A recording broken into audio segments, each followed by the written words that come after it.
Nos encontramos con el señor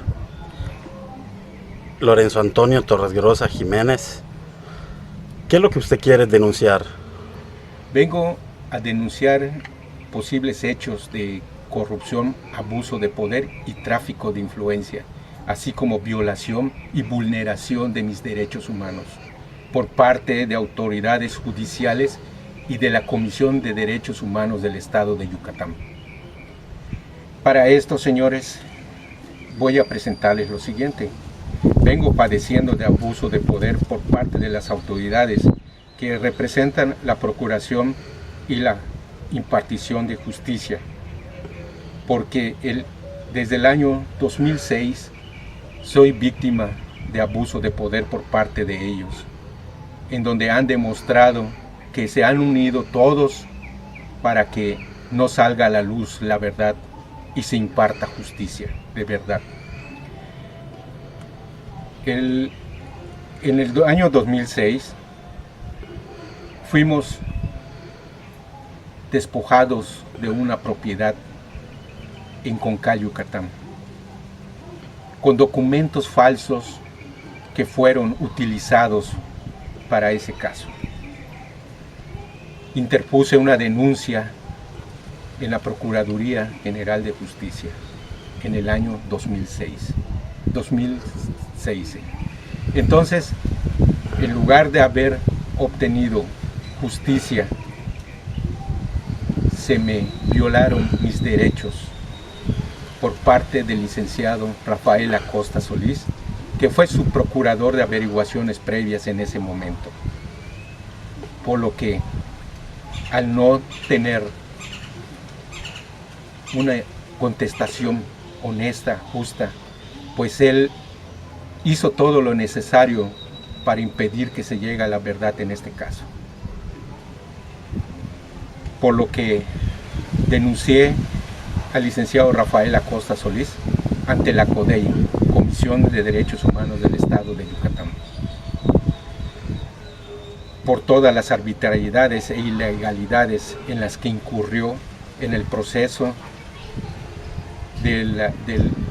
la denuncia 2295 de Quinta Juzgado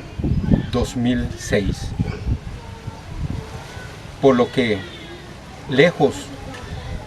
de obtener un apoyo por parte de la Comisión de Derechos Humanos del Estado de Yucatán, fui víctima también de ellos,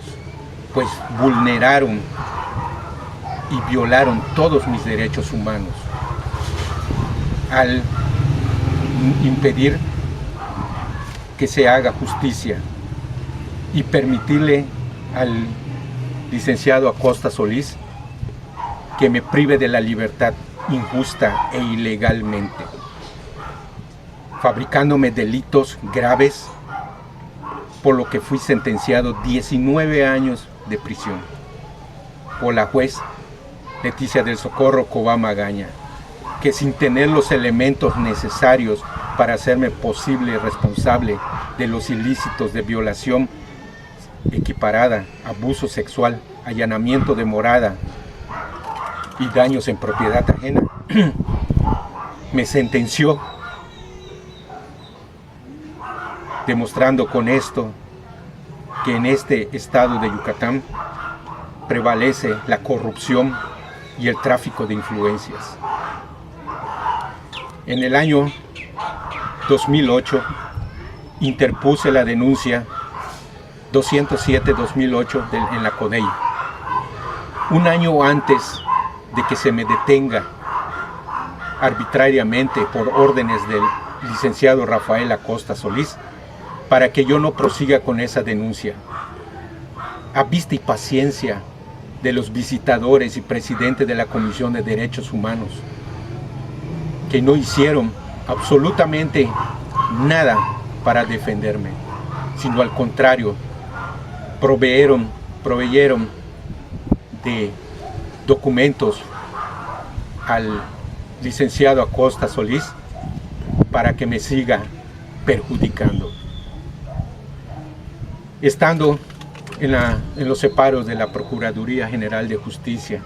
del Estado de Yucatán, Fui golpeado en los separos por 2 agentes judiciales para obligarme a declararme culpable de los ilícitos que se me estaban acusando. Para eso utilizan a mis 2 entenadas con las que tenía yo problemas familiares, que fueron aleccionados en la misma Procuraduría para que me denunciaran injusta y legalmente. Es por esto, señores, que pongo a vista de la sociedad mexicana y de todos los derechos humanos de la República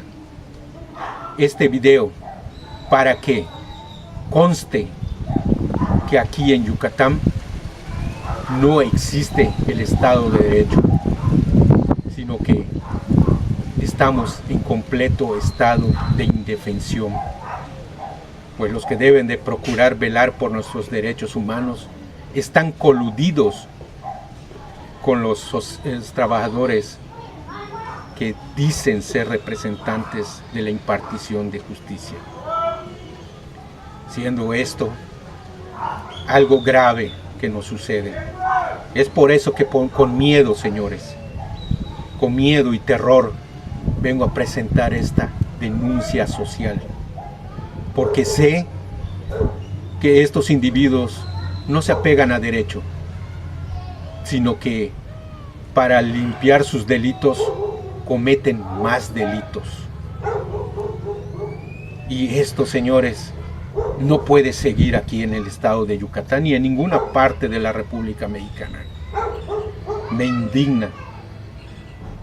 me siento mal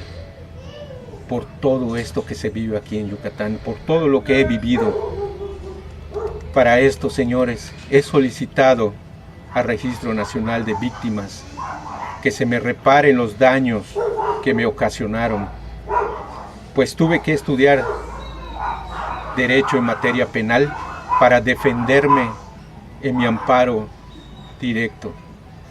pues el Tribunal Superior de Justicia me confirmó la sentencia de 19 años por los delitos mencionados. Señores, nosotros no podemos seguir así. El señor Acosta Solís sigue delinquiendo, sigue despojando a la gente de sus terrenos, campesinos, gente humilde. Es hora de detener todo esto, señores. Y para esto, aquí tengo las pruebas suficientes para demostrar mi inocencia que me han negado las autoridades judiciales, quienes me han sentenciado con su simple entender, mas no aplicando las leyes.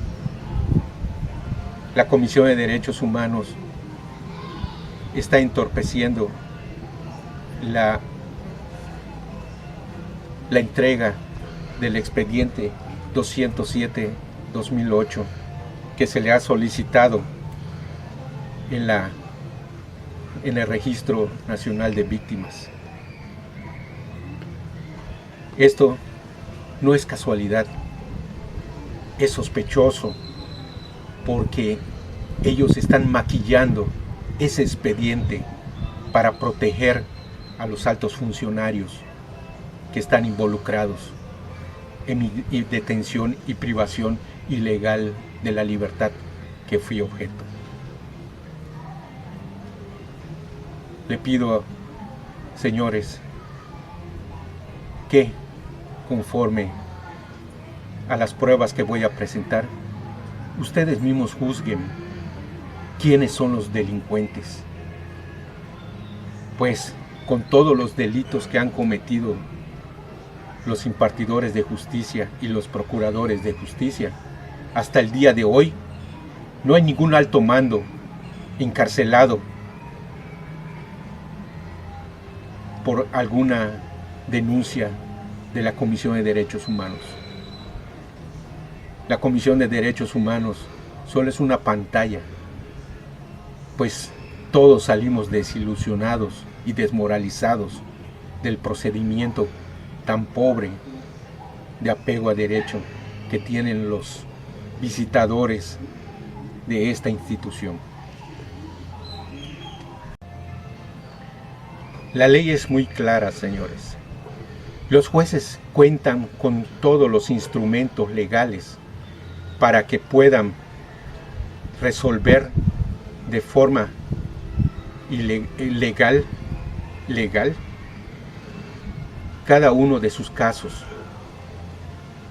Tienen todo ellos para hacer justicia,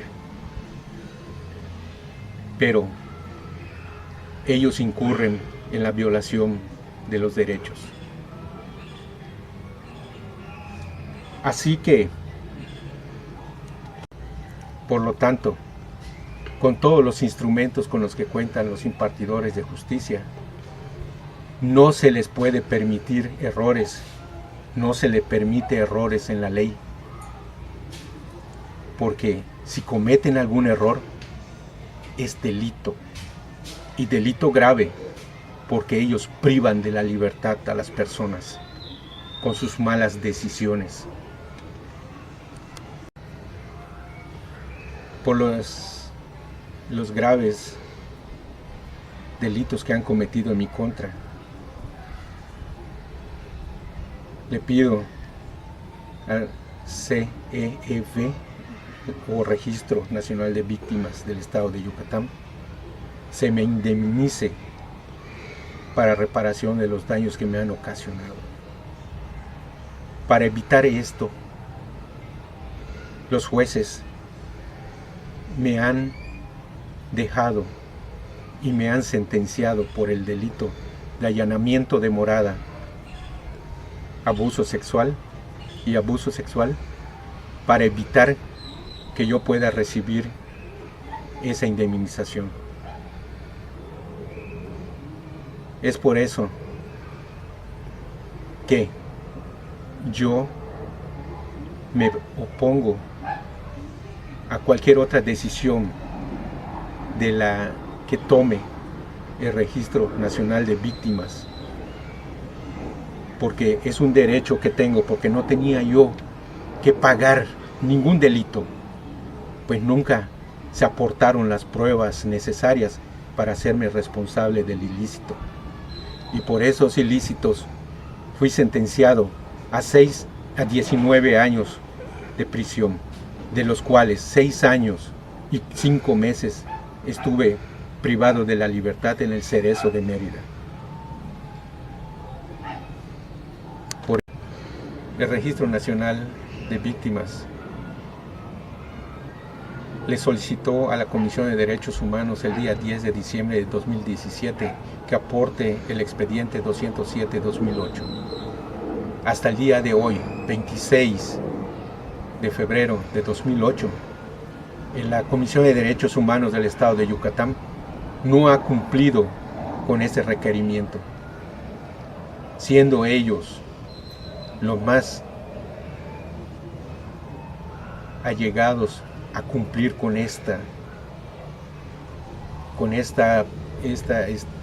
siendo ellos los primeros responsables en hacer cumplir con los requerimientos que se le hagan, han demostrado una vez más que siguen vulnerando y violando mis derechos humanos. El día 10 de junio de 2015 le hice llegar al señor gobernador constitucional del Estado de Yucatán, licenciado Rolando Zapata Bello, el presente escrito que dice: Lorenzo Antonio de la Cruz Torregrosa Jiménez, de generales conocidos en el expediente 88 cuarto 2009 y 97 cuarto 2009 y en el toca penal número 582-2011, con domicilio actual en el Centro de Reinserción Social del Estado de Yucatán. Atenta y respetuosamente, con mi propio derecho y por así convenir a mis intereses, comparezco a exponer.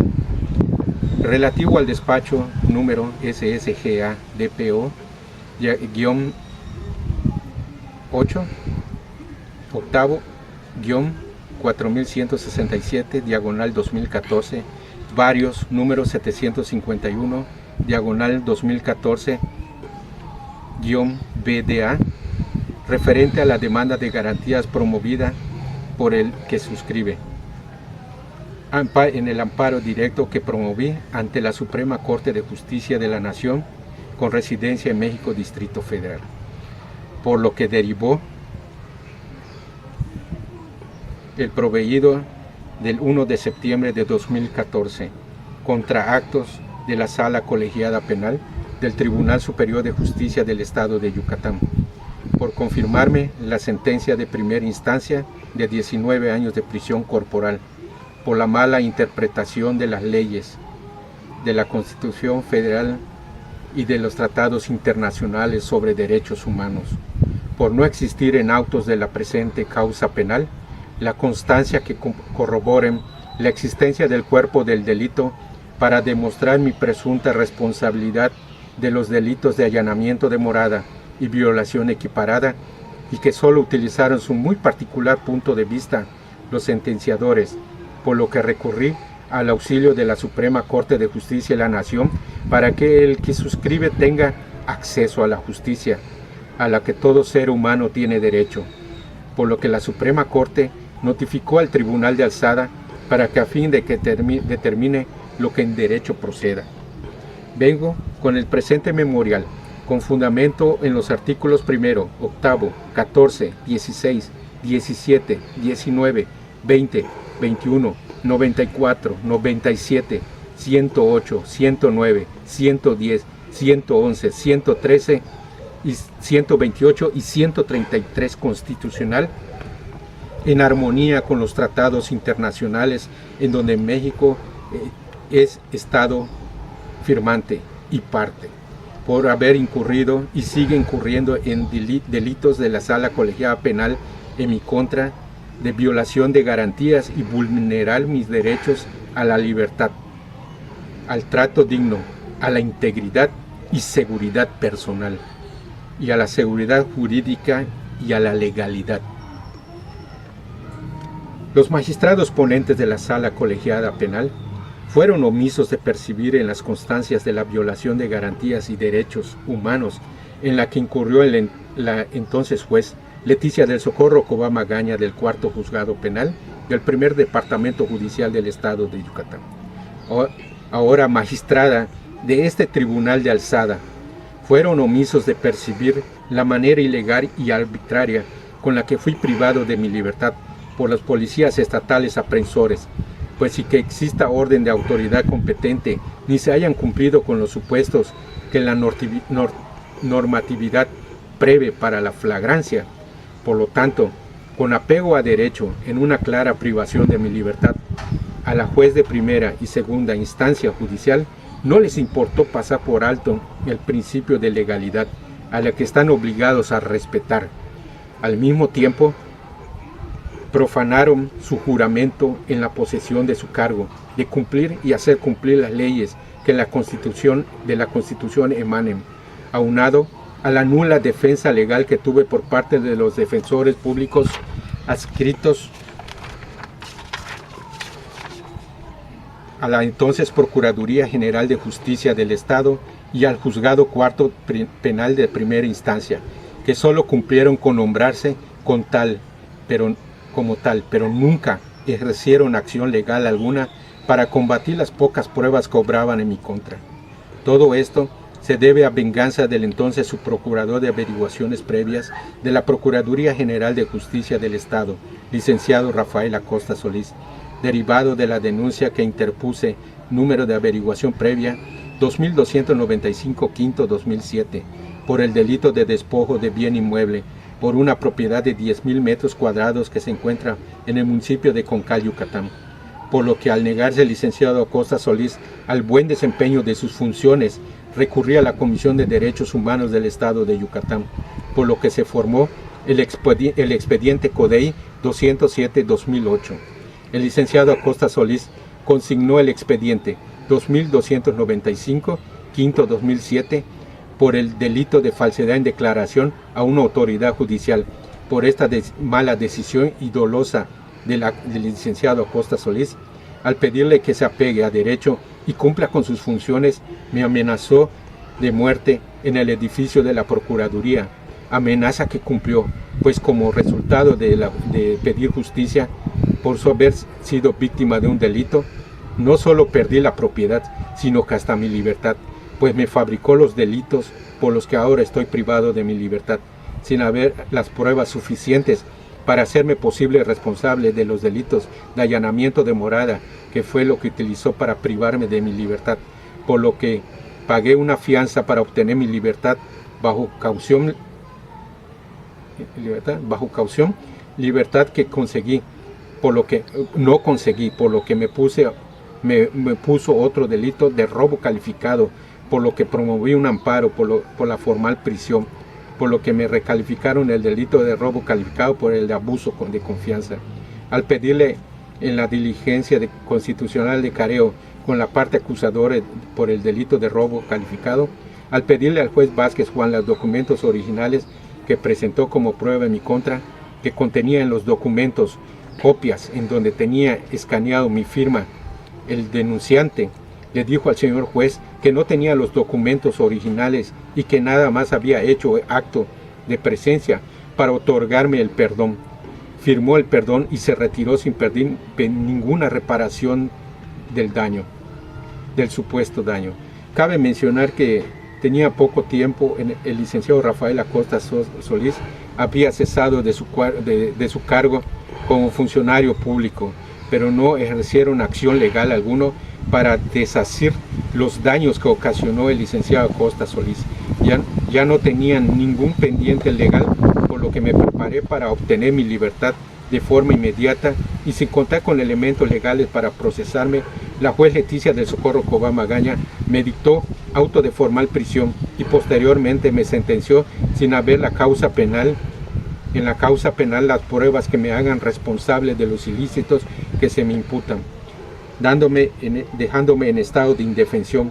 circunstancial, circunstancias que no pudieron apreciar los magistrados de este alto tribunal de alzada, que a la luz se percibe que no existen las pruebas que me responsabilizan de los ilícitos de allanamiento de morada y violación equiparada. Se puede apreciar que no existió imparcialidad en el proceso, pues la juez Cobá Magaña, haciendo uso de sus facultades, desechó las pruebas aportadas por mi defensa, así como también denegó el derecho de la diligencia constitucional de la comparecencia de los médicos forenses adscritos a la Procuraduría que le practicaron el examen médico a la menor de edad víctima, para que amplíen su informe médico y se llegue a la verdad del presente asunto. Con esta negativa de la juez responsable, descoartaron mi defensa para probar mi inocencia. Al igual, me negó la diligencia de careo con los policías aprensores, siendo esto arbitrario y violatorio del artículo 17 constitucional, que señala el comportamiento de las funciones de los jueces. Desde el mes de octubre de 2012 estoy solicitando copias de todas y cada una de las constancias que obran en las causas penales 88 cuarto 2009 y 97 cuarto 2009, procediendo a entregarme 200 fojas. En abril de 2015 solicité otra vez las copias de todas y cada una de las constancias certificadas de los expedientes mencionados. El último expediente contiene la denuncia que interpuse por el delito de despojo de bien inmueble. Al presentarse un mes después de solicitar las mencionadas copias, la Secretaría del Cuarto Juzgado Penal de primera instancia, en donde también unieron los juzgados quinto y octavo penal en el mismo juzgado, al estar buscando el sistema, la secretaria del cuarto juzgado de los mencionados expedientes le dijo a la señora María del Carmen Mendoza Esquivel, a quien autoricé para que reciban en mi nombre las copias certificadas solicitadas, le dijo la servidora pública que no se encontraban los mencionados expedientes ni en el sistema, así como tampoco físicamente, y que desconocía en dónde se encontraban los documentos. Por lo que hago responsables a los servidores públicos de la pérdida o alteración que se observen en las constancias de las causas penales arriba mencionadas. Contenido en el capítulo 7º, titulado Ejercicio abusivo de funciones, artículo 259, Tráfico de influencias, capítulo 8º, artículo 261, fracción 1, 3, 4, 5 y noveno y décimo, título 14º, titulado Delitos cometidos contra la Administración de Justicia y otros ramos del Poder Público. Artículo 267, fracción 1, conocer los negocios para los cuales tienen impedimento legal y abstenerse de conocer de los que correspondan sin tener impedimento legal para ello.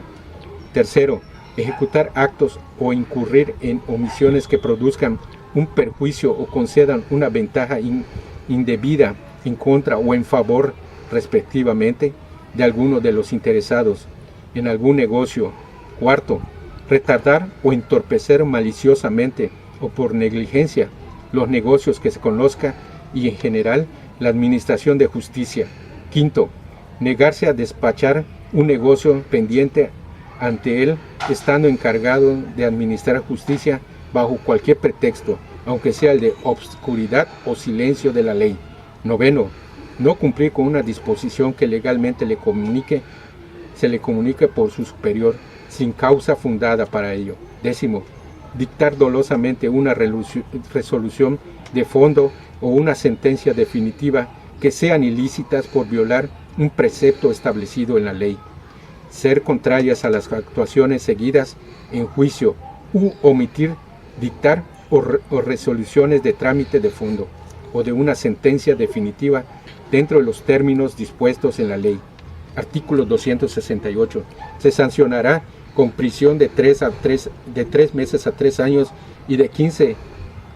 a 60 días de multa a quien, sin haber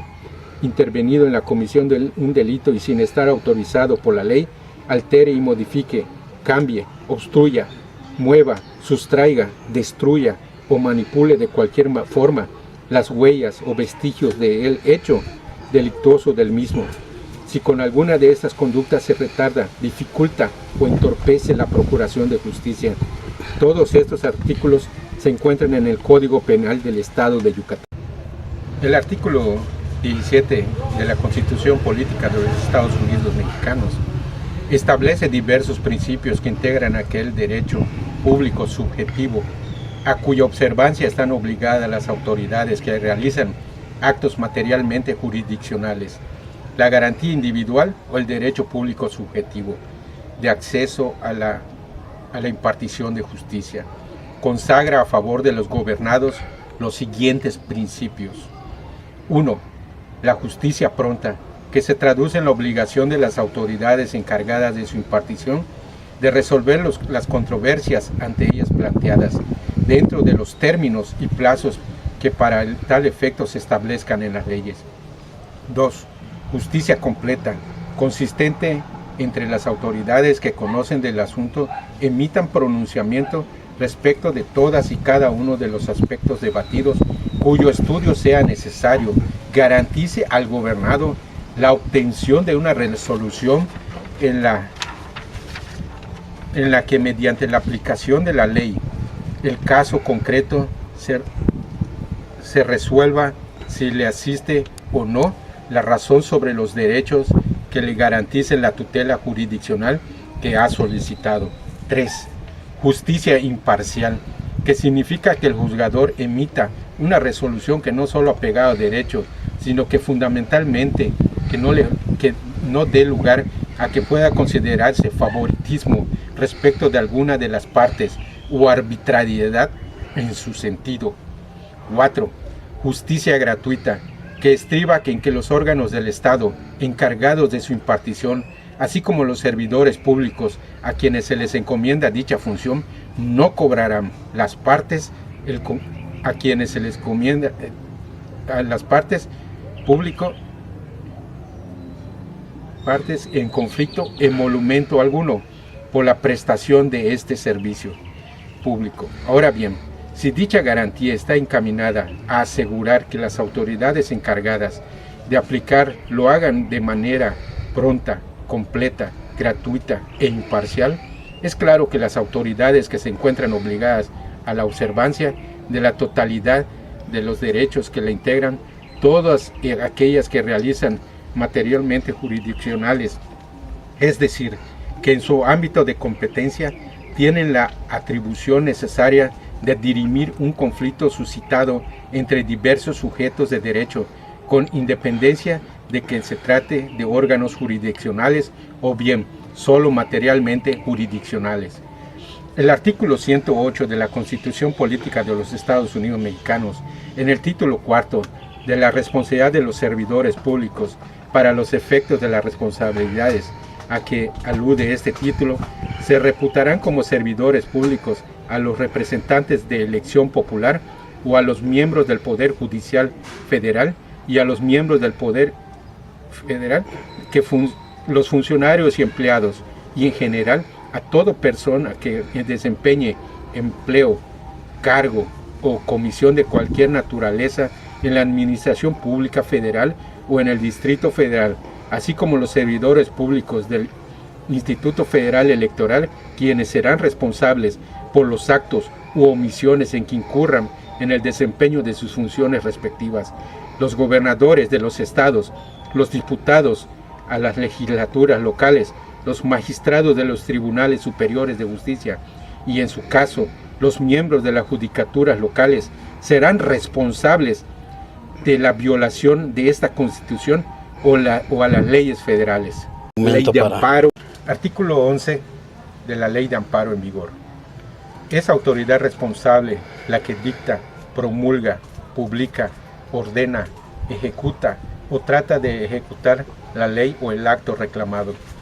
Artículo 16 de la misma ley. Si el acto reclamado emana de un procedimiento penal, bastará para la admisión de la demanda la aseveración de que su carácter haga el defensor. En su caso, la autoridad antes se presente, la demanda pedirá al juez o tribunal que conozca del asunto que se remita la certificación correspondiente.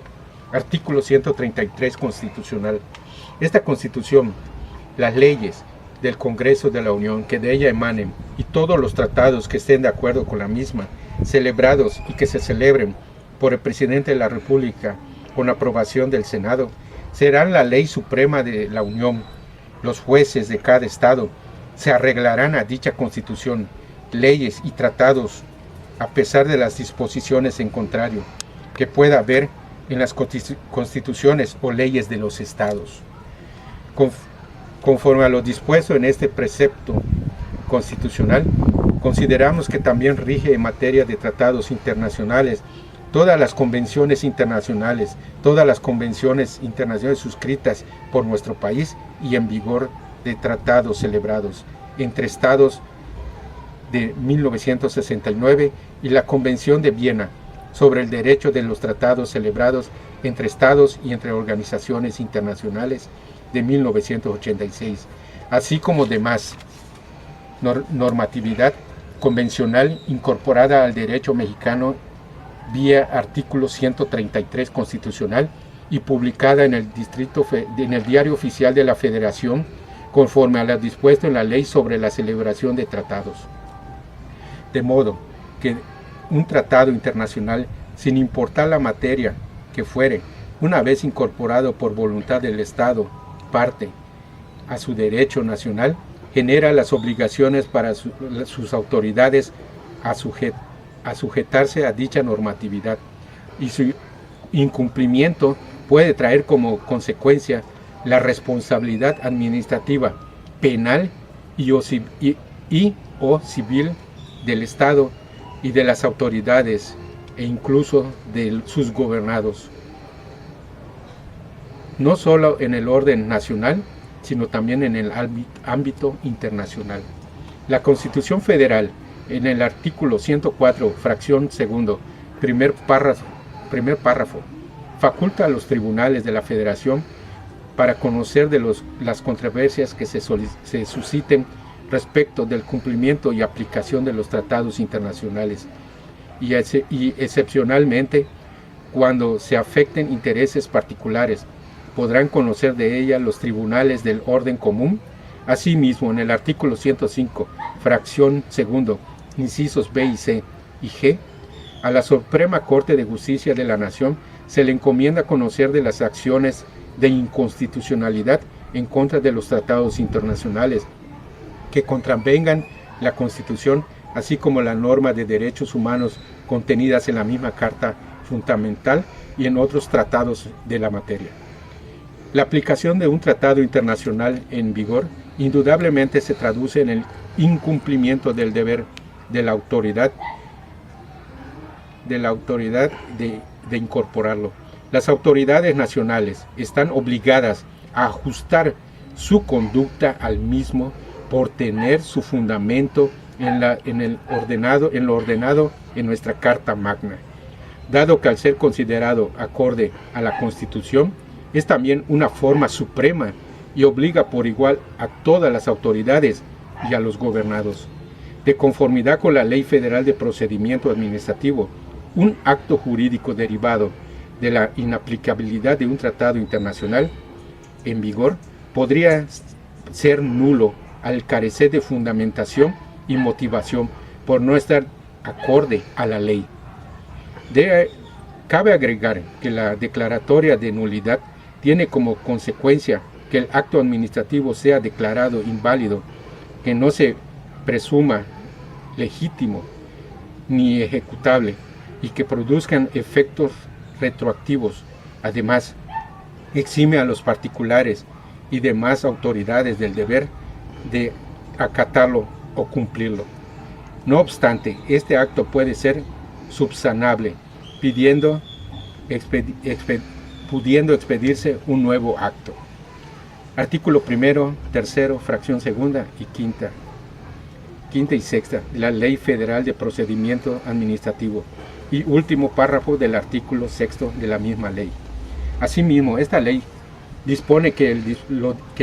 supuesto de que el acto administrativo nulo hubiera sido consumado, o sea, imposible de hecho o de derecho, retrotraer sus efectos. Solo da lugar la responsabilidad del servidor público que lo hubiera emitido u ordenado. Impacto en el Poder Judicial. La denegación de justicia, el deber de las autoridades jurisdiccionales, federales y locales de aplicar lo dispuesto en los tratados internacionales que han sido incorporados vía artículo 133 constitucional, dado que se consideran una norma suprema en toda la Unión. En consecuencia, es una especie de norma jurídica superior dentro de la legislación federal y local, como se desprende de los establecidos en la Constitución Federal en la última parte del artículo 133 y con relación a los artículos 97 y 128. En el primer artículo se ordena a los jueces de cada estado arreglarse a los tratados internacionales, a pesar de las disposiciones en contrario que hubiesen en las constituciones o leyes de los estados. En el artículo 128 establece el deber de manera general de todo servidor público al asumir su cargo de protestar, guardar y hacer guardar la Constitución y las leyes que de ella emanen, mientras que el artículo 97 prevé la protesta para los ministros, magistrados y jueces federales de guardar y hacer guardar la Constitución y las leyes que de ella emanen. En tal virtud, se entiende que los jueces han asumido el deber de aplicar los tratados internacionales ratificados por nuestro país cuando son incorporados. En el presente caso, se aprecia claramente que los jueces de primera instancia y del Tribunal de Alzada omitieron cumplir con el deber de aplicar los tratados internacionales, violando mis derechos humanos, así como lo previsto en el artículo 14, 16 y 94, todos de la Constitución Política de los Estados Unidos Mexicanos.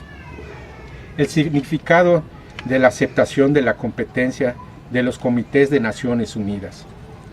facultados para decidir peticiones individuales en materia de derechos humanos y su previsible impacto en la impartición de justicia en México. En este artículo se consagra el derecho de audiencia en virtud del cual los jueces sujetos a las formalidades esenciales del procedimiento estarán obligados a aplicar, además de los lineamientos esenciales en materia constitucional procesal, lo contenido en los tratados internacionales, fundamentalmente en materia de derechos humanos, cuando inciden en el proceso y las reglas expresadas en las leyes. Igualmente, el deber de aplicar los tratados internacionales se deriva de lo dispuesto por el principio de legalidad y el deber de fundamentación y motivación de las autoridades judiciales, toda vez que los tratados son parte del derecho interno, constituyen derecho mexicano al ser ratificados y publicados en el Diario Oficial de la Federación. La interpretación judicial que se haga de los tratados internacionales vía jurisprudencia es obligatoria para las demás autoridades judiciales del país. Ninguno de estos derechos se me otorgó durante el proceso de primera instancia ni en el tribunal de alzada. Desconozco quiénes son los jueces que me sentenciaron en el tribunal de alzada, así como en la primera instancia. En la doctrina del derecho internacional se reconoce que los órganos jurisdiccionales del Estado, en tanto no tienen personalidad jurídica diferente a la del Estado, hacen incurrir a éste en responsabilidad internacional por su actividad judicial indebida o inactividad judicial, configurando la denegación de justicia, entendida en sentido lato como aquella que comprende, entre otras cosas, decisiones judiciales contrarias a un tratado, y en sentido estricto cuando el procedimiento asimismo. Cabe recordar que en los casos de denegación de justicia, si es un nacional del Estado, este puede plantear la responsabilidad internacional del mismo y exigirle una reparación de daño ante una instancia internacional. La Suprema Corte de Justicia de la Nación consideró mediante tesis interpretativa del artículo 133 constitucional que los tratados internacionales incorporados conforme a la Constitución eran ley suprema de la Unión y en consecuencia su aplicación del mismo, por tratarse de actos de autoridad considerados violatorios de las garantías fundamentales consagradas y reconocidas por nuestra Constitución Federal, ya sea por estar contenidas en la misma Carta Magna o en tratados internacionales en vigor incorporados a nuestro derecho, y cuyas jerarquías es superior a las leyes generales federales y locales y demás normatividad secundaria. Por tanto, al igual que cualquier norma jurídica nacional, debería poder ser invocada, exigida y aplicada por las autoridades nacionales.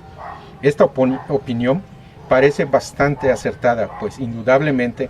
la inaplicación de un tratado internacional constituye una conducta omisa de la autoridad que puede ocasionar una afectación a los derechos del gobernado, quien debe constar con un mecanismo de defensa ante dicha actividad violatoria de la Constitución y de sus garantías, así como de sus derechos humanos. Carcoma Tinoco, JB. La aplicación judicial de los tratados internacionales de derechos humanos en Derecho Internacional de los Derechos Humanos, memoria del 7º Congreso Iberoamericano de Derecho Constitucional, coordinado por Ricardo Méndez Silva, se pronuncian por la conveniencia de procedencia de amparo, principalmente como un instrumento protector de los derechos humanos en el derecho mexicano. Texto disponible en http://www.bibliojuridica.org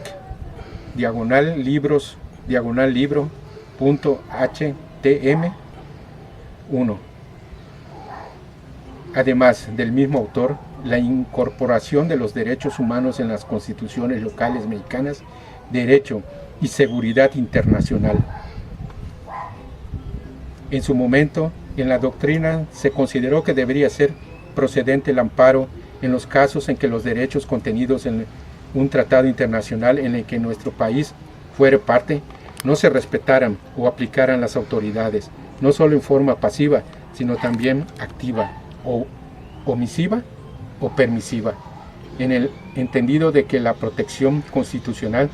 se debería entender no solo a los derechos contenidos en la Constitución, sino también a los contenidos en los tratados internacionales, reconocidos e incorporados a nuestro derecho y como consecuencia de la violación al principio de legalidad.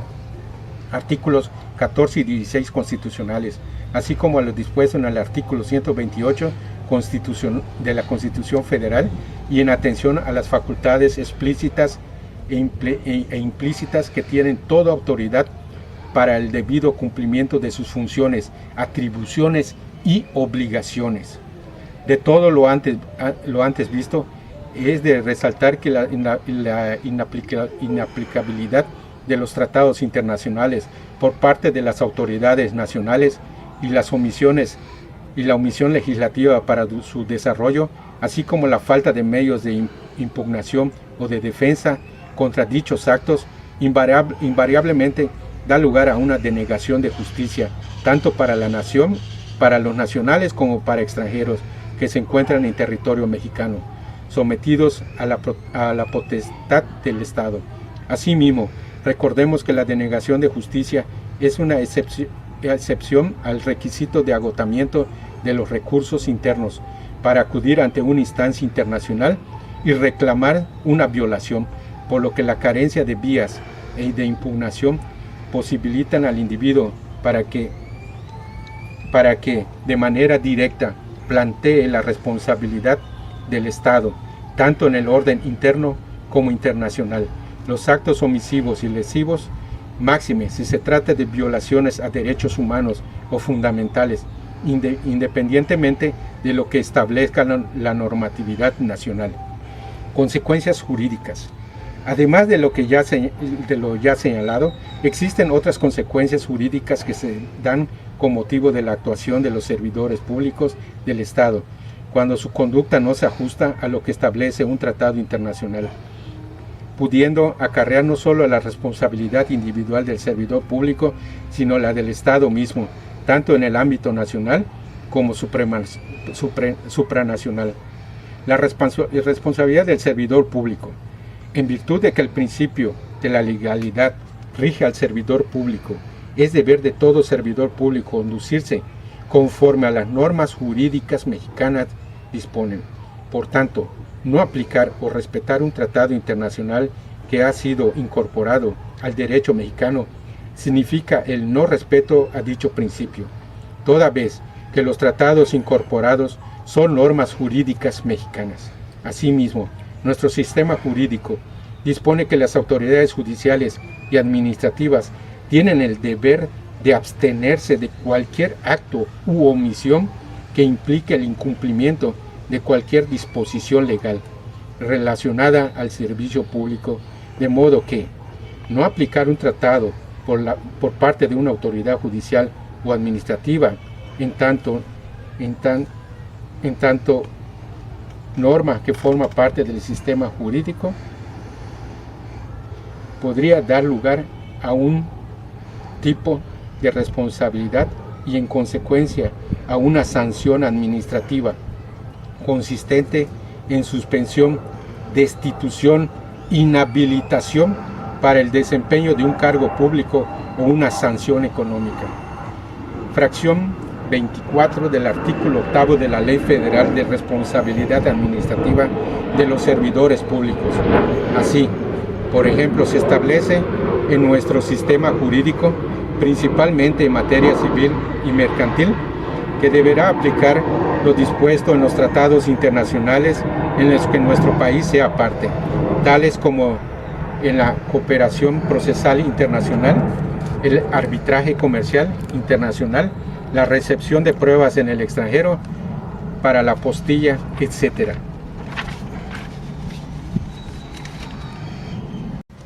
La responsabilidad penal de los servidores públicos se encuentran previstos en el Código Penal Federal o en los ordenamientos locales, según sea el caso, y en los tratados internacionales en vigor, en donde se tipifique una conducta determinada de un servidor público como delitos, o bien sea por la no aplicación de un precepto o el no respeto a un derecho fundamental contenido en un tratado, o por un ejemplo, por transgresión al mismo. Fracción tercero del artículo 109 y el artículo 113 de la Constitución Política de los Estados Unidos Mexicanos. El artículo sexto del Código Penal Federal establece que se cometa un delito no previsto en este código, pero sí en una ley especial o en un tratado internacional de observancia obligatoria en México, se aplicarán estos tomando en cuenta las disposiciones del libro primero del presente código y, en su caso, los conducentes del libro segundo. El deber de reparar el daño causado en el derecho en general se establece que el incumplimiento de un deber es una fuente de obligaciones y puede dar lugar a la reparación del daño ocasionado, bien sea un daño moral, material o psicológico.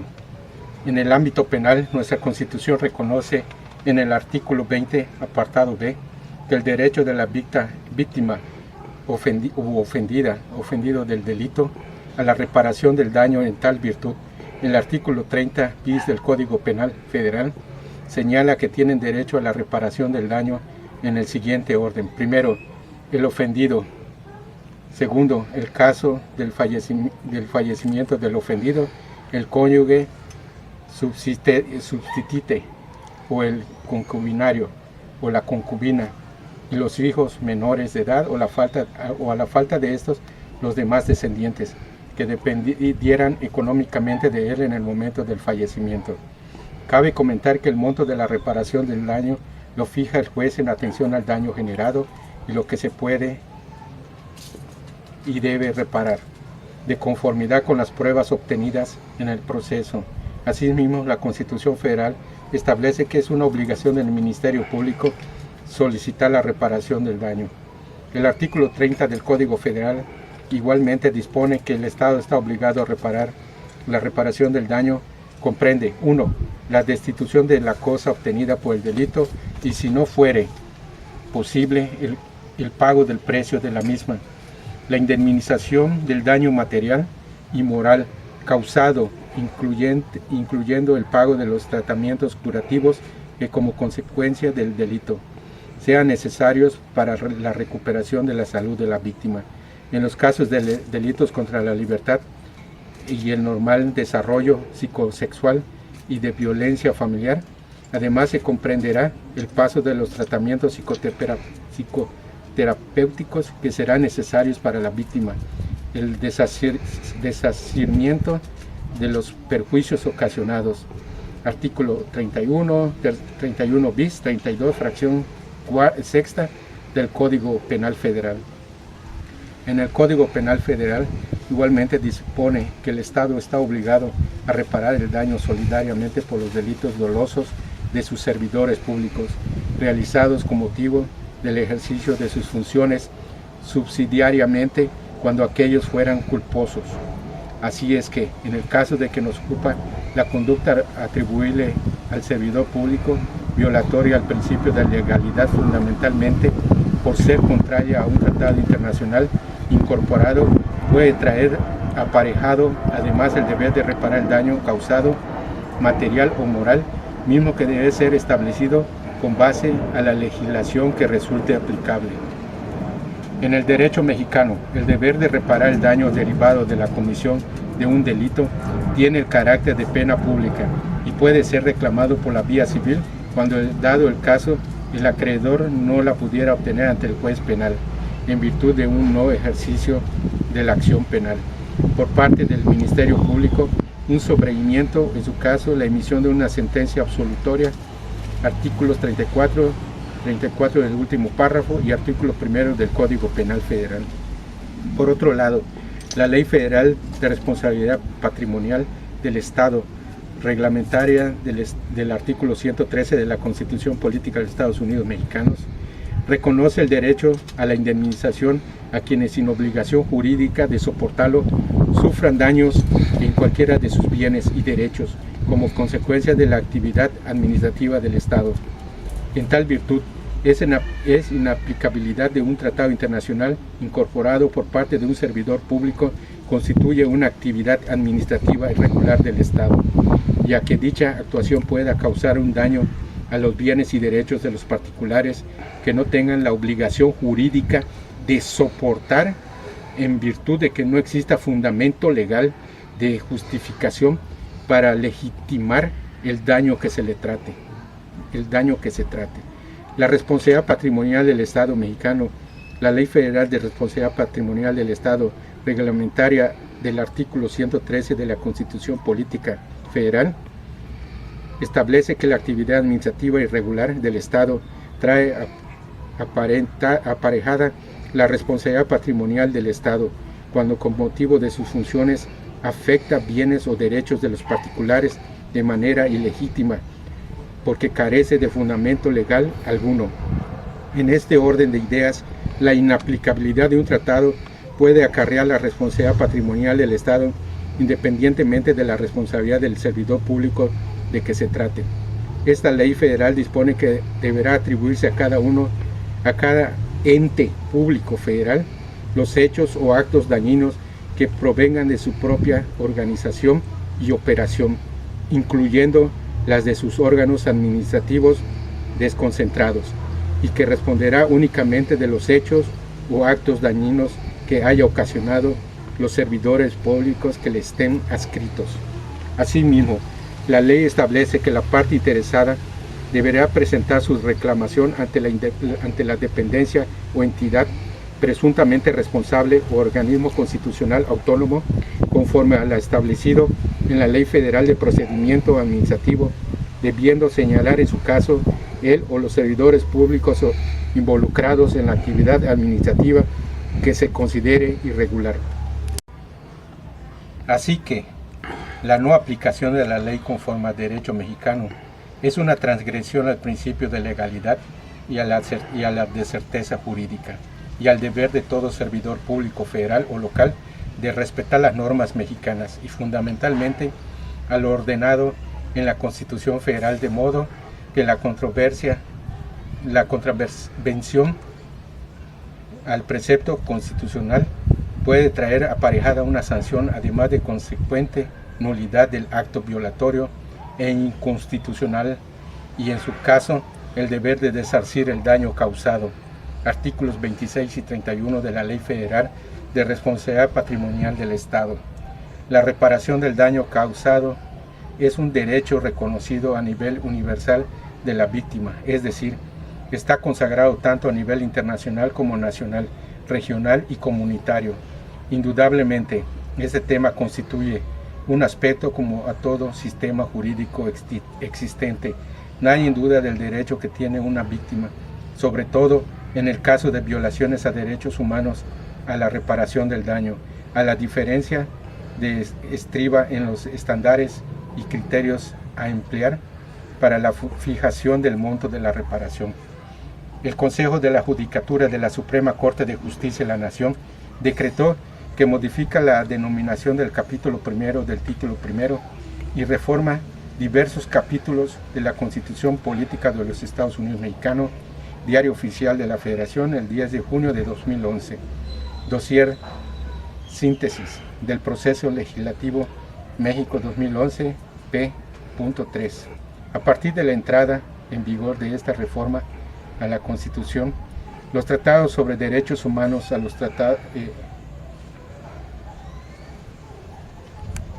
los tratados que contengan normas sobre derechos humanos tendrán jerarquía similar a las normas constitucionales. El artículo primero, que es decir, que la interpretación de los derechos humanos se tratará de maximizar en la mayor medida posible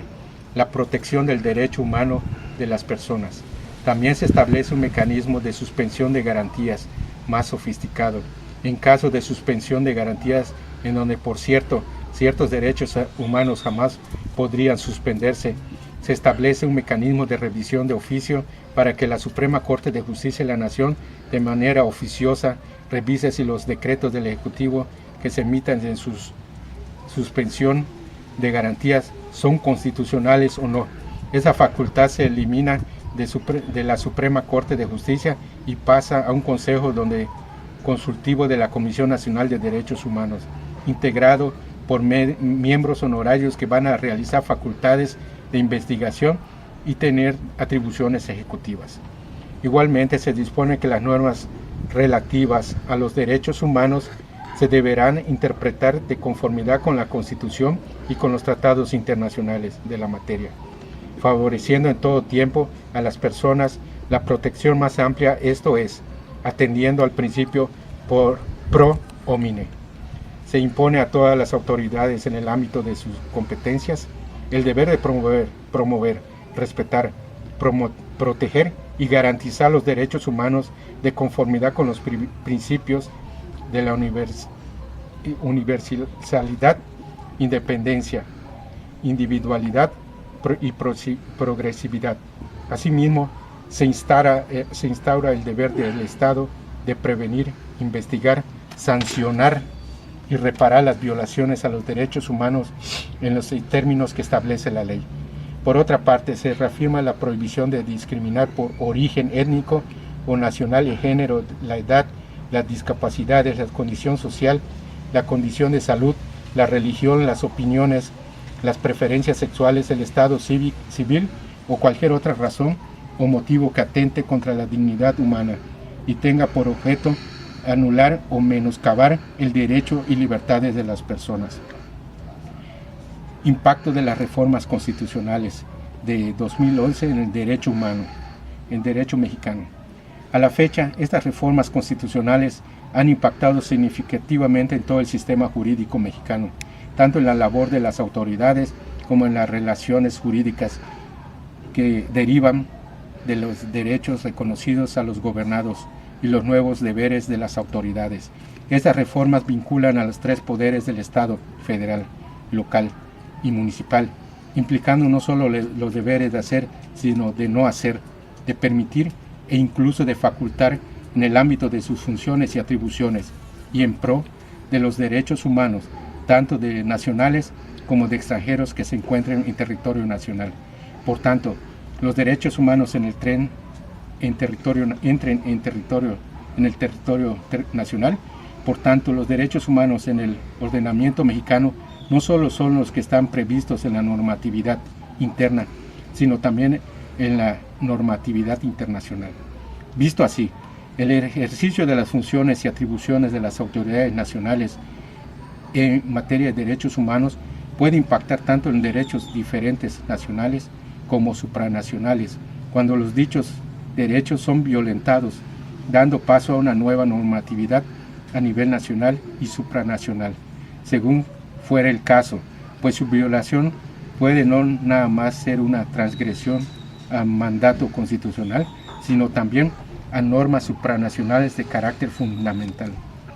Convención de Viena de 1969, artículo 27. El derecho interno y la observación de los tratados, una parte no podrá invocar las disposiciones de su derecho interno como justificación de incumplimiento de un tratado. Esta norma se entenderá sin perjuicio de lo dispuesto en el artículo 46.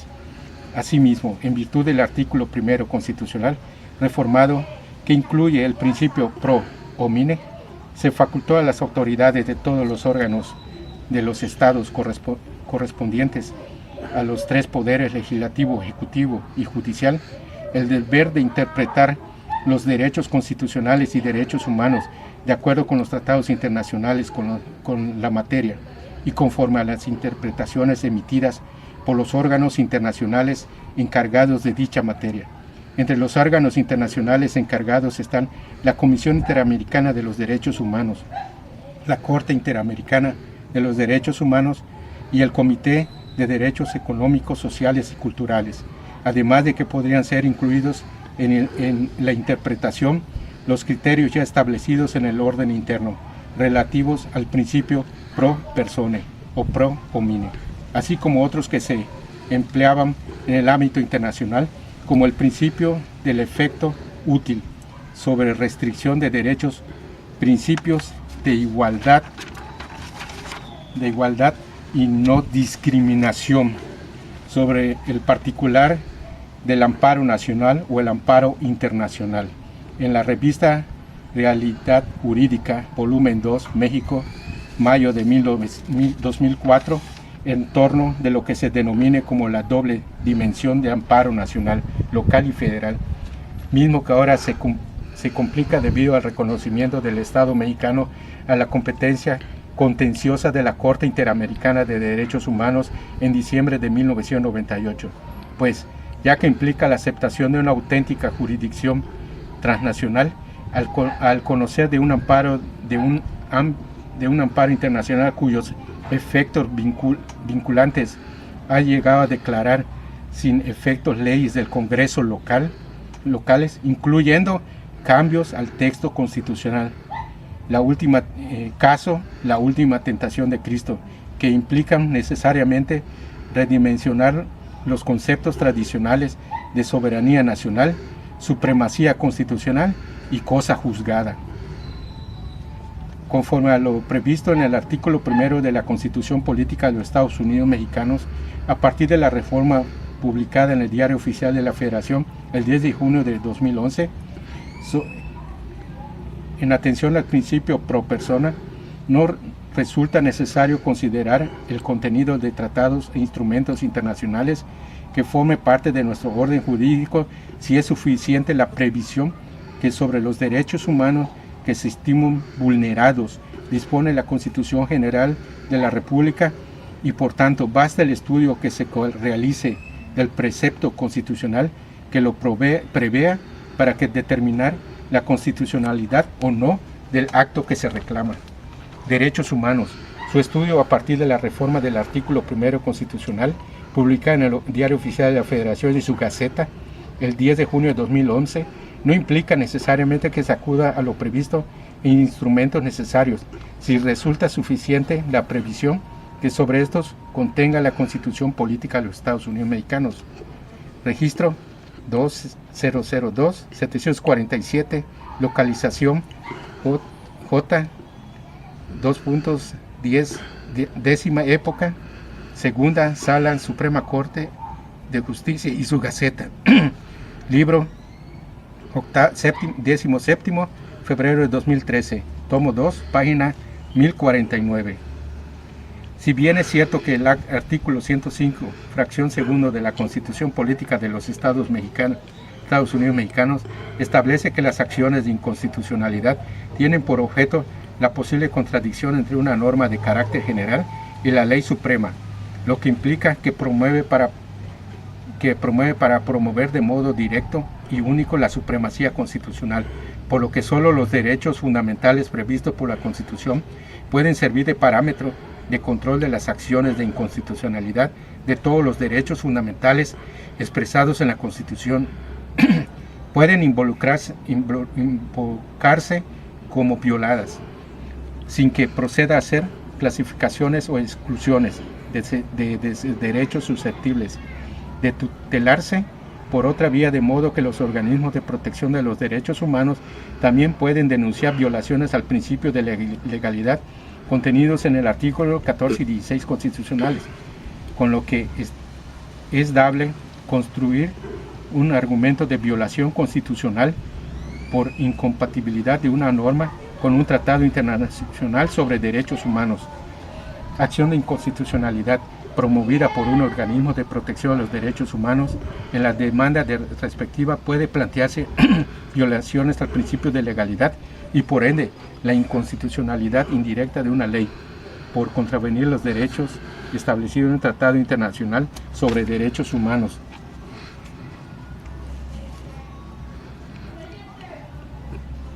Tengo el conocimiento y comprobado que los expedientes 88 cuarto 2009, 97 cuarto 2009,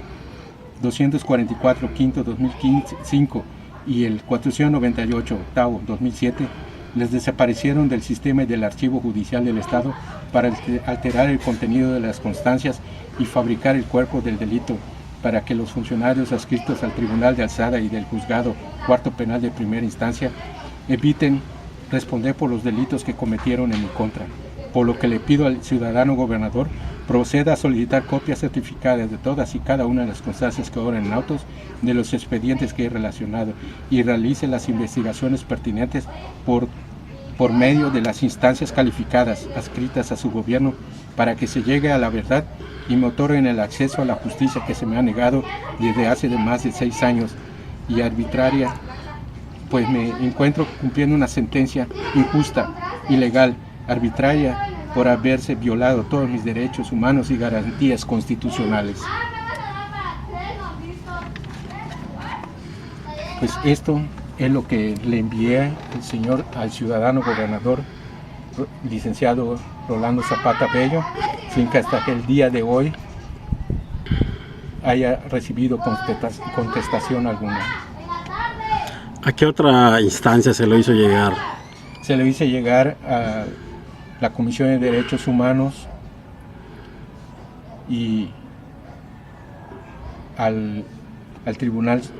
de Alzada, Tribunal Superior de Justicia del Estado de Yucatán. ¿Es del conocimiento de usted de que existan otras personas dentro del penal de Mérida, Yucatán, que tengan un proceso arbitrario y del que no se le ha hecho una revisión a su caso? Sí, de hecho tengo el caso del señor Aurelio Cobo Ewam, quien fue acusado injustamente del delito de violación equiparada y por lo que le pusieron una sentencia de 28 años de prisión. Este señor en estos momentos se encuentra grave, ya cumplió con 14 años privativo de la libertad sin que ninguna autoridad le haga justicia. Su expediente del señor es el 350, primer juzgado 2003. Y el otro caso que tengo es de mi concubina, la señora María del Carmen Mendoza Esquivel, que fue acusada injustamente e ilegalmente por el delito de posesión y venta de cannabis en su modalidad de narcomenudeo, y que su proceso tardó 3 años y 5 meses sin que le hayan dictado una sentencia, para después dictarle una sentencia injusta para poderse desligar del delito de privación ilegal de la libertad de una sentencia de 3 años y 3 meses.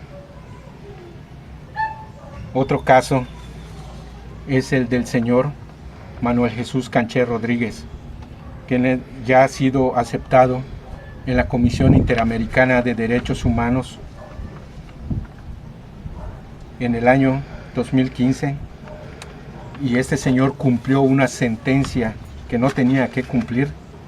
por los delitos de robo con violencia y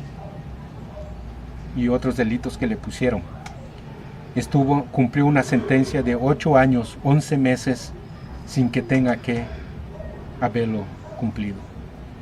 Se le violaron todos sus derechos a estas personas que he mencionado, como es costumbre de las autoridades del estado de Yucatán, en donde nada más resuelven en contra de la sociedad yucateca, de los ciudadanos yucatecos, para conseguir un provecho. Y esto hace que la gente pase indignación y mucho dolor por parte de ellos, de nosotros y los familiares. Perdemos todo nuestro dinero en juicios manipulados, en donde los abogados defensores particulares y los abogados particulares se unen a los jueces para perjudicar y que se siga un proceso a segunda instancia, primera instancia, segunda instancia, luego amparo, y es una cadenita en donde los abogados se hacen de dinero, porque todos los delitos que nos fabrican aquí las autoridades son delitos considerados como graves.